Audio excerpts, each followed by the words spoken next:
प्रिय दर्शकों एवं श्रोताओं, आप सबको प्रणाम। हिंदी टेल बुक में आपका स्वागत है। मैं हूं मोहित और आज आप सुनेंगे श्रीलाल शुक्ल जी की लिखी ये उपन्यास राग दरबारी का चौथा भाग। तो आइए हंसते मुस्कुराते शुरू करते हैं आज के इस भाग को। कुछ घूरों से भी बदतर कुछ दुकानें, तहसील, थाना, ताड़ीघर, विकास खंड का दफ्तर, शराब खाना, कॉलेज, सड़क से निकल जाने वाले को लगभग इतना ही दिखाई देता था। कुछ दूर आगे घनी अमराई में बनी हुई एक कच्ची कोठरी भी पड़ती थी। उसकी पीठ सड़क की ओर था। उसका दरवाजा, जिसमें किवाड़ नहीं थे, जंगल की ओर था। बरसात के दिनों में हलवाहे पेड़ों के नीचे से हटकर इस कोठरी में जुआ खेलते, बाकी दिनों वह खाली पड़ी रहती। जब वह खाली पड़ी रहती तब भी लोग उसे खाली नहीं रहने देते थे और नर नारीगण मौका देखकर उसका मनपसंद इस्तेमाल करते थे। शिवपालगंज में इस कोठरी के लिए जो नाम दिया गया था वह हेनरी मिलर को भी चौंका देने के लिए काफी था। उसमें ठंडा पानी मिलाकर कॉलेज के एक मास्टर ने उसका नाम प्रेम भवन रख दिया था। घूरों और प्रेम भवन के बीच पड़ने वाले सड़क के इस हिस्से को शिवपालगंज का किनारा भर मिलता था। ठेठ शिवपालगंज दूसरी ओर सड़क छोड़कर था। असली शिवपालगंज वैद्य जी की बैठक में था। बैठक तक पहुंचने के लिए गलियारे में उतरना पड़ता था। उसके दोनों किनारों पर छप्पर के बेतरतीब उबड़ खाबड़ मकान थे। उनके बाहरी चबूतरे बढ़ा लिए गए थे और वे गलियारे पर हावी थे। उन्हें देखकर इस फिलॉसफी का पता चलता था कि अपनी सीमा के आसपास जहां भी खाली जमीन मिले वहीं आंख बचाकर 2-4 हाथ जमीन घेर लेनी चाहिए। अचानक यह गलियारा एक मैदान में खो जाता था। उसमें नीम के 3-4 पेड़ लगे थे। जिस तरह वे पनप रहे थे उससे साबित होता था कि वे वन महोत्सवों के पहले लगाए गए हैं। वे किसी नेता या अफसर के छूने से बच गए हैं और उन्हें वृक्षारोपण और कैमरा क्लिकन की रस्मों से बख्श दिया गया है। इस हरे भरे इलाके में एक मकान ने मैदान की एक पूरी की पूरी दिशा को कुछ इस तरह से घेर लिया था कि उधर से आगे जाना मुश्किल था। मकान वैद्य जी का था। उसका अगला हिस्सा पक्का और देहाती हिसाब से काफी रोबदार था। पीछे की तरफ दीवारें कच्ची थी और उसके पीछे सुबह होता था घूरे पड़े होंगे। झील मिलाते हवाई अड्डों और लकलकाते होटलों की मार्फत जैसा सिंबॉलिक मॉडर्नाइजेशन इस देश में हो रहा है और उसका असर इस मकान की वास्तुकला में भी उतर आया था और उससे साबित होता था कि दिल्ली से लेकर शिवपालगंज तक काम करने वाली देसी बुद्धि सब जगह एक सी है। मकान का अगला हिस्सा, जिसमें चबूतरा, बरामदा और एक बड़ा कमरा था, बैठक के नाम से मशहूर था। ईंट गारा ढोने वाले मजदूर भी जानता था कि बैठक का मतलब ईंट और गारे की बनी हुई इमारत भर नहीं है। Number 10 Downing street, white house, Kremlin आदि मकानों के नहीं, ताकतों के नाम है। थाने से लौटकर रूपन बाबू ने दरबारे आम यानी बरामदे में भीड़ लगी देखी। उनके कदम तेज हो गए, धोती फड़फड़ाने लगी। बैठक में आते ही उन्हें पता चला कि उनके ममेरे भाई रंगनाथ शहर से ट्रक पर आए हैं। रास्ते में ड्राइवर ने उनसे 2 रुपए ऐंठ लिए हैं। एक दुबला पतला आदमी गंदी बनियान और धारीदार अंडरवियर पहने बैठा था। नवंबर का महीना था और शाम को काफी ठंडक हो चली थी, पर वह बनियान में काफी खुश नजर आ रहा था। उसका नाम मंगल था, पर लोग उसे सनीचर कहते थे। उसके बाल पकने लगे थे और आगे के दांत गिर गए थे। उसका पेशा वैद्य जी की बैठक में पड़े रहना था। वह ज्यादातर अंडरवियर ही पहनता था। उसे आज बनियान पहने हुए देखकर रूपन बाबू समझ गए कि सनीचर फॉर्मल होना चाहता है। उसने रूपन बाबू को एक सांस में रंगनाथ की मुसीबत बता दी और अपनी नंगी जांघों पर तबले के कुछ मुश्किल बोल निकालते हुए ललकार कर कहा, बद्री भैया होते तो मजा आता। रूपन बाबू रंगनाथ से छूटते ही बोले, तुमने अच्छा ही किया रंगनाथ दादा, 2 रुपया देकर झगड़ा साफ किया। जरा सी बात पर खून खराबा करना ठीक नहीं। रंगनाथ रूपन बाबू से 1.5 साल बाद मिल रहा था। रूपन बाबू की गंभीरता को दिन भर की सबसे दिलचस्प घटना मानते हुए रंगनाथ ने कहा, मैं तो मारपीट पर उतर आया था, बाद में कुछ सोचकर रुक गया। रूपन बाबू ने मारपीट के विशेषज्ञ की हैसियत से हाथ उठाकर कहा, तुमने ठीक ही किया। ऐसे ही झगड़ों से स्टूडेंट कम्युनिटी बदनाम होती है। रंगनाथ ने अब उन्हें ध्यान से देखा। कंधे पर टिकी हुई धोती का छोर ताजा खाया हुआ पान, बालों में पड़ा हुआ कई लीटर तेल। स्थानीय गुंडागिरी के किसी भी स्टैंडर्ड से वे होनहार लग रहे थे। रंगनाथ ने बात बदलने की कोशिश की। पूछा, बद्री दादा कहाँ हैं? दिखे नहीं। सनीचर ने अपने अंडरवियर को झाड़ना शुरू किया, जैसे कुछ चींटियों को बेदखल करना चाहता हो। साथ ही भौहें सिकोड़ कर बोला, मुझे भी बद्री भैया याद आ रहे हैं। वे होते तो अब तक। बद्री दादा हैं कहाँ? रंगनाथ ने उधर ध्यान न देकर रूपन बाबू से पूछा। रूपन बाबू बेरुखी से बोले, सनीचर बता तो रहा है, मुझसे पूछकर तो गए नहीं हैं। कहीं गए हैं, बाहर गए होंगे, आ जाएंगे, कल परसों तरसों तक आ ही जाएंगे। उनकी बात से पता चलना मुश्किल था कि बद्री उनके सगे भाई हैं और उनके साथ एक ही घर में रहते हैं। रंगनाथ ने जोर से सांस खींची। सनीचर ने फर्श पर बैठे बैठे अपनी टांगें फैला दी। जिस्म के जिस हिस्से से बाईं टांग निकलती है, वहां उसने खाल का एक टुकड़ा चुटकी में दबा लिया। दबाते ही उसकी आंखें मूंद गई और चेहरे पर तृप्ति और संतोष का प्रकाश फैल गया। धीरे धीरे चुटकी मसलते हुए उसने भेड़िए की तरह मुंह फैलाकर जम्हाई ली। फिर ऊँघती हुई आवाज में कहा, रंगनाथ भैया शहर से आए हैं, उन्हें मैं कुछ नहीं कह सकता, पर कोई किसी गंजहा से 2 रुपए तो क्या, 2 कौड़ी भी ऐंठ ले तो जाने। गंजहा शब्द रंगनाथ के लिए नया नहीं था। यह एक तकनीकी शब्द था जिसे शिवपालगंज के रहने वाले अपने लिए सम्मान सूचक पद की तरह इस्तेमाल करते थे।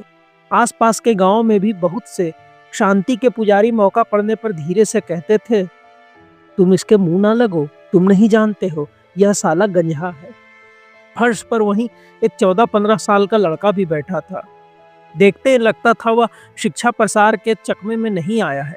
सनीचर की बात सुनकर उसने बड़े आत्मविश्वास से कहा, शहराती लड़के बड़े सीधे होते हैं, कोई मुझसे रुपया मांगकर देखता तो। कहकर उसने हाथ को एक दायरे के भीतर हवा में घुमाना शुरू कर दिया। लगा किसी लॉरी में एक लंबा हैंडल डालकर वह उसे बड़ी मेहनत से स्टार्ट करने जा रहा है। लोग हंसने लगे, पर रूपन बाबू गंभीर बने रहे। उन्होंने रंगनाथ से पूछा, तो तुमने ड्राइवर को रुपए अपनी मर्जी से दिए थे या उसने धमकाकर छीन लिए थे? रंगनाथ ने यह सवाल अनसुना कर दिया और इसके जवाब में एक दूसरा सवाल किया, अब तुम किस दर्जे में पढ़ते हो रूपन?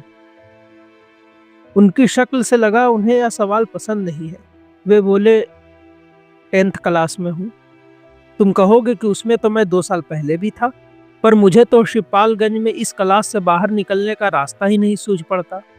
तुम जानते नहीं हो दादा, इस देश की शिक्षा पद्धति बिल्कुल बेकार है। बड़े बड़े नेता यही कहते हैं, मैं उनसे सहमत हूँ। फिर तुम इस कॉलेज का हाल नहीं जानते, लुच्चों और सोहदों का अड्डा है। मास्टर पढ़ाना लिखाना छोड़कर सिर्फ पॉलिटिक्स भिड़ाते हैं। दिन रात पिताजी की नाक में दम किए रहते हैं, यह करो वह करो, तनख्वाह बढ़ाओ, हमारी गर्दन पर मालिश करो। यहाँ भला कोई इम्तहान में पास हो सकता है? हैं कुछ बेशर्म लड़के भी हैं जो कभी कभी इम्तहान पास कर लेते हैं, पर उससे कमरे में अंदर वैद्य जी मरीजों को दवा दे रहे थे। अचानक वे वहीं से बोले, शांत रहो रूपन, इस कुव्यवस्था का अंत होने ही वाला है। जान पड़ा कि आकाशवाणी हो रही है। घबराओ नहीं वसुदेव, कंस का काल पैदा होने ही वाला है। रूपन बाबू शांत हो गए। रंगनाथ ने कमरे की ओर मुंह करके जोर से पूछा, मामा जी, आपका इस कॉलेज से क्या ताल्लुक है? ताल्लुक? कमरे में वैद्य जी की हंसी बड़ी जोर से गूंजी। तुम जानना चाहते हो कि मेरा इस कॉलेज से क्या संबंध है? रूपन, रंगनाथ की जिज्ञासा शांत करो। रूपन ने बड़े कारोबारी ढंग से कहा, पिताजी कॉलेज के मैनेजर हैं, मास्टरों का आना जाना इन्हीं के हाथ में है। रंगनाथ के चेहरे पर अपनी बात का असर पड़ते हुए उन्होंने फिर कहा, ऐसा मैनेजर पूरे मुल्क में ना मिलेगा। सीधे के लिए बिल्कुल सीधे है और हरामी के लिए खानदानी हरामी। रंगनाथ ने यह सूचना चुपचाप हजम कर ली और सिर्फ कुछ कहने की गरज से बोला, और कोऑपरेटिव यूनियन के क्या हाल है? मामा जी उसके भी तो कुछ थे नहीं हैं। रूपन बाबू ने जरा तीखेपन से कहा, मैनेजिंग डायरेक्टर थे, हैं और रहेंगे। वैद्य जी थे, हैं और रहेंगे। अंग्रेजों के जमाने में वे अंग्रेजों के लिए श्रद्धा दिखाते थे। देसी हुकूमत के दिनों में वे देसी हाकिमों के लिए श्रद्धा दिखाने लगे। वे देश के पुराने सेवक थे। पिछले महायुद्ध के दिनों में जब देश को जापान से खतरा पैदा हो गया था, उन्होंने सुदूर पूर्व में लड़ने के लिए बहुत से सिपाही भर्ती कराए। अब जरूरत पड़ने पर रातों रात वे अपने राजनीतिक गुट में सैकड़ों सदस्य भर्ती करा देते थे। पहले भी वो जनता की सेवा, जज की इजलास में जूरी और असेसर बनकर, दीवानी के मुकदमों में जायदादों की सुपुर्दगार होकर और गांव के जमींदारों में लंबरदार के रूप में करते थे। अब वे कोऑपरेटिव यूनियन के मैनेजिंग डायरेक्टर और कॉलेज के मैनेजर थे। वास्तव में वे इन पदों पर काम नहीं करना चाहते थे, क्योंकि उन्हें पदों का लालच न था, पर उस क्षेत्र में जिम्मेवारी के इन कामों को निभाने वाला कोई आदमी ही न था। और वहाँ जितने नवयुवक थे वे पूरे देश की नवयुवकों की तरह निकम्मे थे, इसलिए उन्हें बुढ़ापे में इन पदों को संभालना पड़ा था। बुढ़ापा, वैद्य जी के लिए इस शब्द का इस्तेमाल तो सिर्फ अरिथमेटिक की मजबूरी के कारण करना पड़ा, क्योंकि गिनती में उनकी उम्र 62 साल हो गई थी। पर राजधानियों में रहकर देश सेवा करने वाले सैकड़ों महापुरुषों की तरह वे भी उम्र के बावजूद बूढ़े नहीं हुए थे। और उन्हीं महापुरुषों की तरह वैद्य जी की यह प्रतिज्ञा थी कि हम बूढ़े तभी होंगे जबकि मर जाएंगे, और जब तक लोग हमें यकीन ना दिला देंगे कि तुम मर गए हो, तब तक अपने को जीवित ही समझेंगे और देश सेवा करते रहेंगे। हर बड़े राजनीतिज्ञ की तरह वे राजनीति से नफरत करते थे और राजनीतिज्ञों का मजाक उड़ाते थे। गांधी की तरह अपनी राजनीतिक पार्टी में उन्होंने कोई पद नहीं लिया था, क्योंकि वे वहां नए खून को प्रोत्साहित करना चाहते थे। पर कोऑपरेटिव और कॉलेज के मामलों में लोगों ने उन्हें मजबूर कर दिया था और उन्होंने मजबूर होना स्वीकार कर लिया था। वैद्य जी का एक पेशा वैद्यक का भी था। वैद्यक में उन्हें 2 नुस्खे खास तौर से आते थे: गरीबों का मुफ्त इलाज और फायदा न हो तो दाम वापस। इन नुस्खों से दूसरों को जो आराम मिला हो वह तो दूसरी बात है, खुद वैद्य जी को भी आराम की कमी नहीं थी। उन्होंने रोगों के 2 वर्ग बना रखे थे, प्रकट रोग और गुप्त रोग। वे प्रकट रोगों की प्रकट रूप से और गुप्त रोगों की गुप्त रूप से चिकित्सा करते थे। रोगों के मामले में उनकी यह थ्योरी थी कि सभी रोग ब्रह्मचर्य के नाश से पैदा होते हैं। कॉलेज के लड़कों का तेजहीन मरियल चेहरा देखकर वे प्रायः इस थ्योरी की बात करने लगते थे। अगर कोई कह देता कि लड़कों की तंदुरुस्ती गरीबी और अच्छी खुराक न मिलने से बिगड़ी हुई है, तो वे समझते थे कि वह घुमाकर ब्रह्मचर्य के महत्व को अस्वीकार कर रहा है, और चूंकि ब्रह्मचर्य को ना मानने वाला बदचलन होता है, इसलिए गरीबी और खुराक की कमी की बात करने वाला भी बदचलन है।